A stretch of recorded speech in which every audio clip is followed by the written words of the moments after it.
Assalamualaikum warahmatullahi wabarakatuh. Halo sahabat kampus, kembali lagi bersama saya Dr. Raka pada podcast Puskesmas Kampus.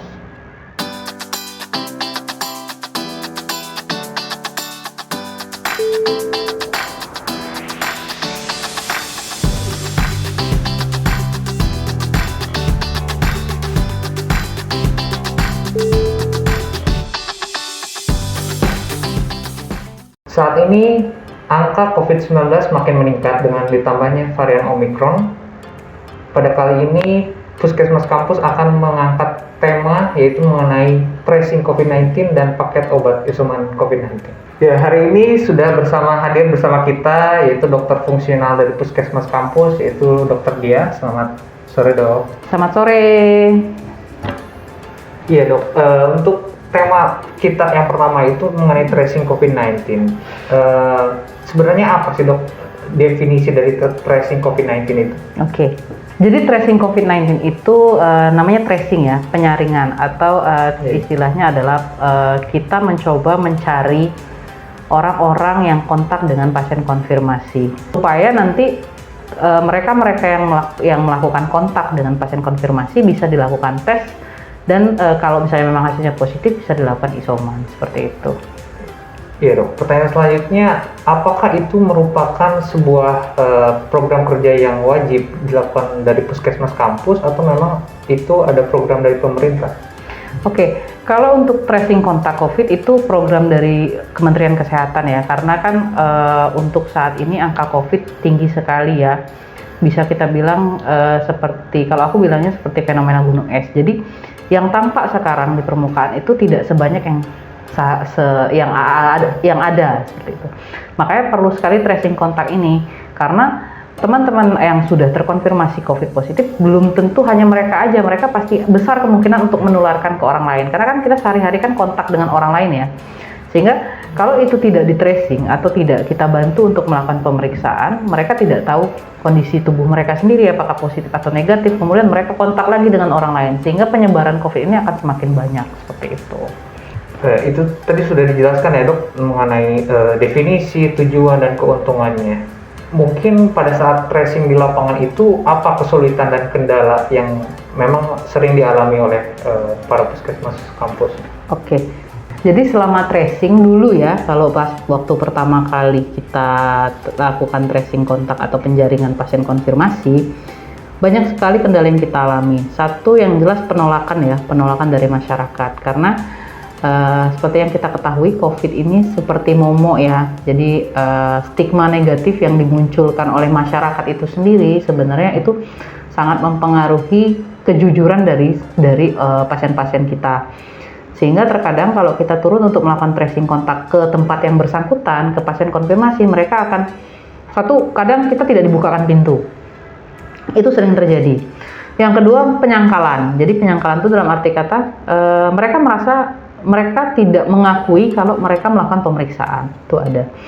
Ada yang ketiga, mereka terkonfirmasi bersedia membukakan pintu tapi tidak bersedia isolasi mandiri. Seperti itu. Ada juga yang kita dapatkan alamat dan ternyata ketika kita datang ke alamat yang bersangkutan sudah lama pindah. Itu ada, istilahnya kalau kita bilang fake alamat ya, itu banyak.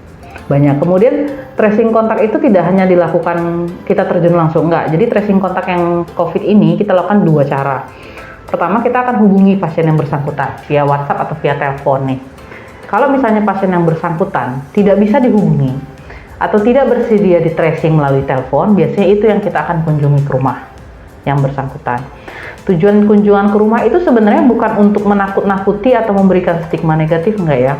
Jadi kunjungan kita ke rumah yang pasien konfirmasi adalah untuk membantu si pasien dan keluarga untuk mendapatkan layanan kesehatan COVID yang seharusnya mereka dapatkan tanpa mengeluarkan biaya.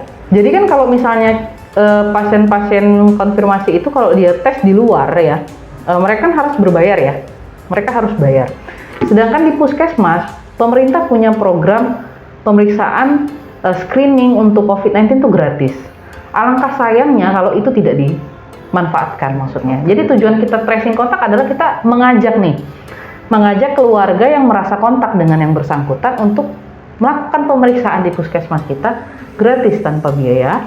Kemudian kita memfasilitasi mereka dengan obat-obatan yang mereka perlukan. Selain itu, fungsinya tracing adalah kita memastikan kalau pasien itu isolasi mandiri dengan keadaan sehat. Seperti itu. Ya, jadi kalau kena COVID itu bukan merupakan suatu aib yang harus ditutup-tutupi ya dok ya. Karena seperti yang dokter dia katakan tadi, ini kasus COVID-19 ini seperti fenomena gunung es. Jadi kita harus tracing dari awal kenanya sampai ke lingkungan sekitar. Seperti itu mungkin ya dok ya. Ya dok, mengenai tadi ya, kita kan mendatangi rumah pasien, kemudian meminta data-data yang diperlukan sebagai database puskesmas yang mungkin masyarakat takutkan dok. Apakah kerahasiaan pada data yang sudah didapatkan nanti itu akan dijamin kerahasiaannya atau seperti apa? Ya, ini pertanyaan yang banyak sekali ditanyakan sama orang awam ya. Apakah kerahasiaan data pasien COVID itu dilindungi atau dirahasiakan? Jadi kalau untuk status pasien ya, ini bukan hanya cuma pasien COVID ya, untuk semua status pasien yang datang berobat ke layanan kesehatan itu status pasiennya dirahasiakan atau tidak boleh membuka status kesehatan pasien ke orang lain. Tapi dalam keadaan COVID-19 seperti ini kan namanya darurat ya. Darurat dalam arti kata, kalau yang bersangkutan tidak mau di tracing atau yang bersangkutan tidak mau membuka data diri sendiri, ya, atau kita kesulitan untuk mendapatkan data tersebut, kita terpaksa harus membuka kepada orang yang berkepentingan. Maksudnya seperti ini. Misalnya kita dapat data nih, pasien di wilayah kerja kita. Cuman kan kita kan tidak mungkin hafal seluruh alamat yang ada di wilayah kerja toh. Kita butuh bantuan dari jejaring. Jejaring itu siapa? Jejaring itu bisa Pak RT yang bersangkutan, atau bisa dari kelurahan, atau bisa dari kader-kader kesehatan posyandu yang kita punya untuk minta bantuan. Kalau kita tidak buka alamat yang bersangkutan, kan kita tidak bisa dapat bantuan di mana orang itu berada. Seperti itu ya. Sehingga ada beberapa saat yang kita kesulitan untuk menghubungi yang bersangkutan. Kita hubungi via telepon, terus kemudian yang bersangkutan tidak jawab telepon kita, otomatis kan kita kesulitan untuk menemukan alamat kan, sehingga kita akan butuh bantuan orang lain untuk mendapatkan alamat tersebut. Dalam kondisi seperti itu, data pasien harus kita buka, karena kita wajib untuk mendapatkan si pasien, supaya si pasien tidak menularkan si virus COVID itu ke orang lain. Itu namanya keadaan darurat. Tapi kalau yang bersangkutan bisa dihubungi dan kooperatif untuk memberikan data yang kita minta, biasanya data mereka tidak akan kita buka ke orang lain, seperti itu. Ya, jadi kepada para masyarakat yang mungkin sekarang sedang terkena COVID-19 dan kemudian sedang berada di wilayah kerja puskesmas kampus, jangan sampai takut untuk memberikan data-data, terutama ke para tenaga kesehatan. Karena seperti yang dokter dia tadi katakan, keamanan pasti terjaga selama para masyarakat itu bisa bekerja sama dengan baik. Iya, dokter dia menarik sekali tadi mengenai paket obat isoman. Selain kita melakukan tracing kepada masyarakat, tadi juga dokter dia mengatakan bahwa ada paket obat isoman. Apakah itu merupakan program dari Kemenkes atau hanya puskesmas kampus saja yang mengadakan? Dan mungkin pertanyaan masyarakat yang sangat diidam-idamkan, apakah itu gratis, berbayar, atau harus syaratnya BPJS atau bagaimana? Oke, ya jadi semua ya, hampir semua masyarakat itu kalau kena COVID pasti, oh dok, aku pengen obat antivirus. Nah, sedangkan memang untuk saat ini kan antivirus itu langka sekali dan kalaupun kita bisa dapat, kita pasti akan dapat dengan harga yang mahal sekali, padahal kan aslinya nggak semahal itu ya. Jadi sebenarnya untuk paket obat di kita di puskesmas kampus itu kita bekerja sama dengan TNI. Jadi kita punya Babinsa kebetulan, dan Babinsa itu memberikan paket obat isoman dari TNI untuk dibagikan ke pasien-pasien COVID. Dan itu biasanya di wilayah kerja dan gratis. Kalau misalnya dia positif dan dia tinggal di wilayah kerja puskesmas kampus, biasanya kita akan memberikan paket isoman berdasarkan gejala dan keluhan. Karena mereka ada 3 paket isoman kalau nggak salah dari Babinsanya ya. Ada yang paket isoman 1, isoman 2, isoman 3. Biasanya kita akan memberikan itu berdasarkan dengan gejala yang dialami. Tapi dengan catatan yang bersangkutan harus terkonfirmasi positif dan berada di wilayah kerja puskesmas kampus. Kemudian bukan hanya TNI yang memberikan paket obat.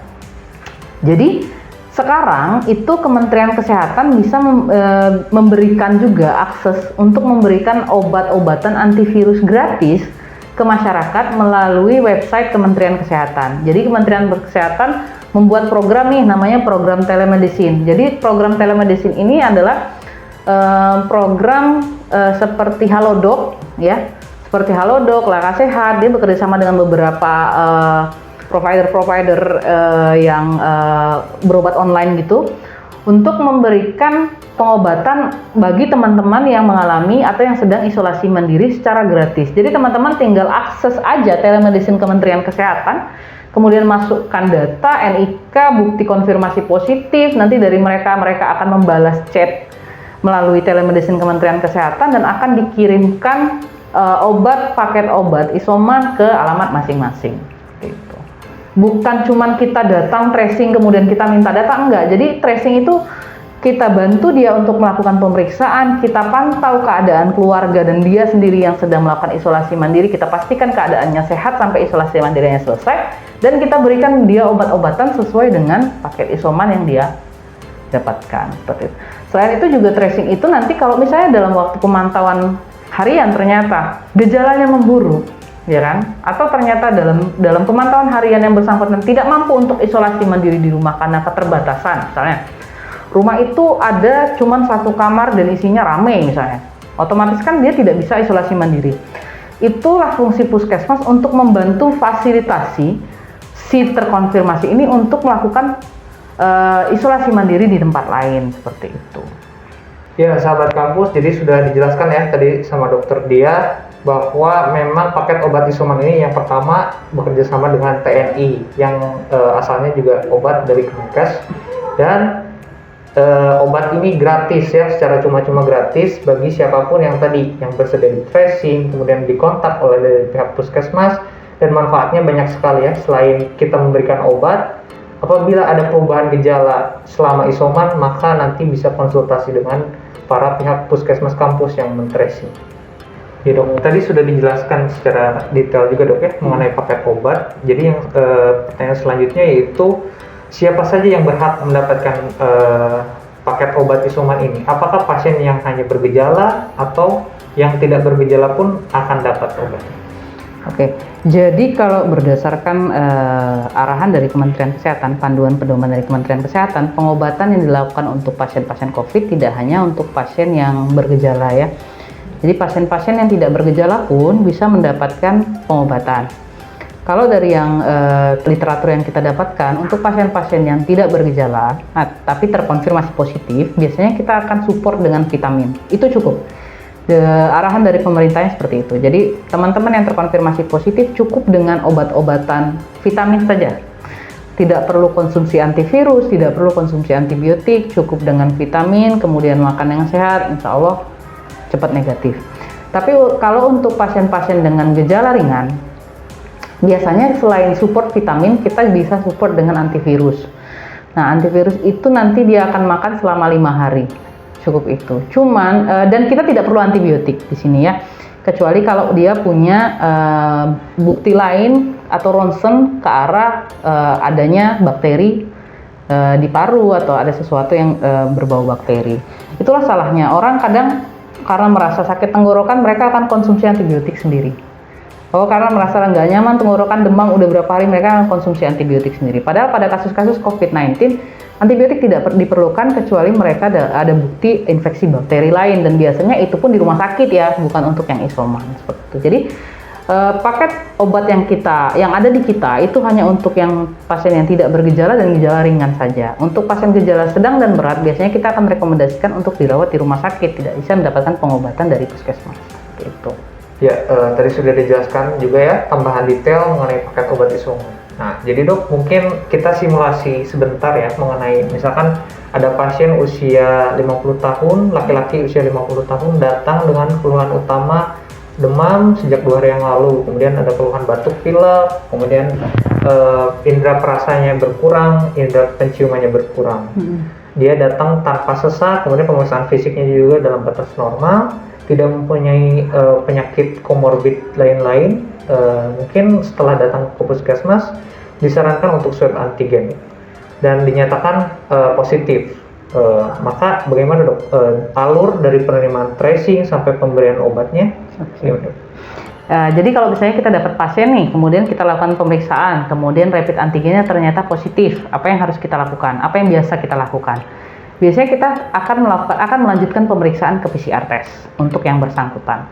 Yang bersangkutan kita akan jadwalkan PCR test besoknya, karena kita kan PCR-nya tidak sendiri ya, maksudnya kita akan bekerja sama dengan BBLK dan BTKLP. Dan biasanya kan itu kita terjadwal tergantung dari BBLK dan BTKLP-nya. Sehingga biasanya kita akan jadwalkan PCR hari itu atau besoknya, tapi paling lama itu 1 kali 24 jam. Jarang sekali kita yang lebih dari 1 kali 24 jam, kecuali kalau BBLK atau BTKLP-nya full ya. Tapi ada dalam beberapa kasus yang kalau BTKLP sama BBLK-nya full, sehingga kita tidak bisa melakukan pemeriksaan PCR, biasanya rapid antigen sudah bisa menjadi dasar untuk kita bilang kalau yang bersangkutan terkonfirmasi positif. Setelah itu kita akan tanya nih yang bersangkutan dari dia bergejala, kalau dia bergejala, ini kan kasusnya bergejala ya. Dari dia bergejala, dia kontak dengan siapa aja, itu namanya tracing kontak.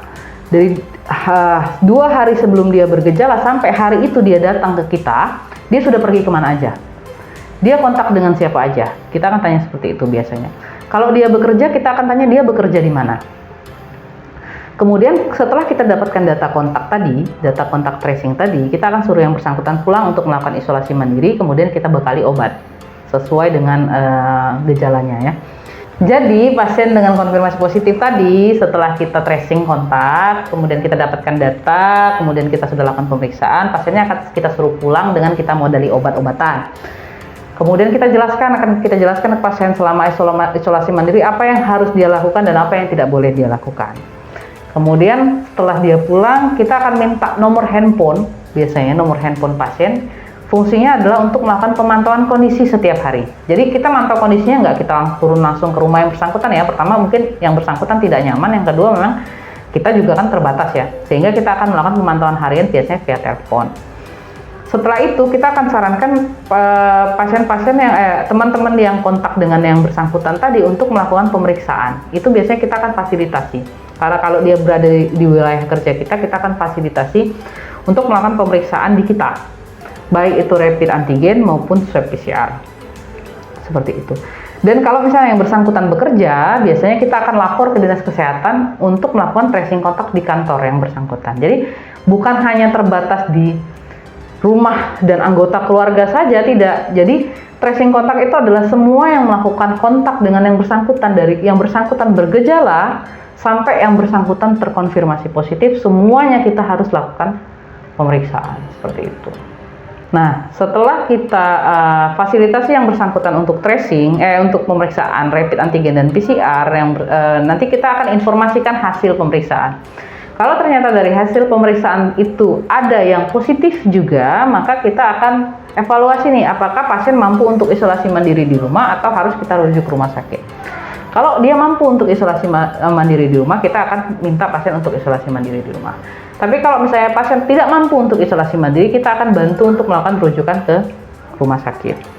Dan kalau misalnya yang bersangkutan ternyata tidak tinggal di wilayah kerja kita dan terkonfirmasi positif, biasanya kita akan menghubungi puskesmas di wilayah kerja yang bersangkutan untuk melakukan pemantauan. Jadi nggak lepas pasiennya. Misal pasiennya kontak dengan yang konfirmasi positif, tapi rumahnya misalnya di daerah Bukit, otomatis kan itu dia jatuhnya ke puskesmas Padang Selasa ya. Jadi kita akan menghubungi Padang Selasa, kita akan oper datanya, sehingga nanti pasien yang terkonfirmasi positif itu akan dipantau di puskesmas Padang Selasa.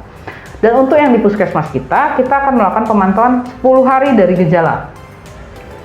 10 hari dari gejala kita akan pantau pasiennya, memastikan dia sehat, dan di hari ke-10 kita akan evaluasi nih, masih bergejala atau tidak. Kalau dia sudah tidak bergejala, kita akan hitung 3 hari ke depan. Jadi totalnya adalah 13 hari untuk isolasi mandiri dari tanggal gejala. Itu untuk yang bergejala. Jadi setelah 13 hari dari tanggal gejala itu, kita tidak perlu melakukan PCR ulang. Ini yang salah di masyarakat ya. Banyak masyarakat di hari ke-7, di hari ke-8 mereka rapid ulang. Di hari ke-10 mereka rapid ulang, memastikan negatif. Padahal sebenarnya dari anjuran Kementerian Kesehatan, PCR ulang untuk gejala ringan atau yang tidak bergejala itu tidak perlu. Pasien cukup isolasi 10 hari, ditambah 3 hari bebas gejala, dia sudah bisa dibilang selesai isolasi mandiri atau COVID-19 sudah tidak bisa lagi menularkan ke orang lain. Kecuali kalau dia masih bergejala, seperti itu. Ya, tadi sudah dijelaskan ya sahabat kampus, dari mulai tracing COVID-19, kemudian obat-obatan yang akan diberikan, dan juga mitos-mitos yang akan bersimpang siur, apakah datanya nanti akan disebar ke luar-luar, itu tidak benar ya. Jadi tracing COVID-19 dan pengobatan obat isoman itu nanti kita akan pada penderita juga akan dilakukan atau dihandle oleh puskesmas. Jadi jangan takut untuk takut karena kena COVID, dan isomannya pun akan ditemani oleh puskesmas kampus. Ya, sekian mungkin sahabat kampus mengenai materi atau topik mengenai tracing COVID-19 dan pengobatan obat isoman. Sampai jumpa di podcast berikutnya. Terima kasih.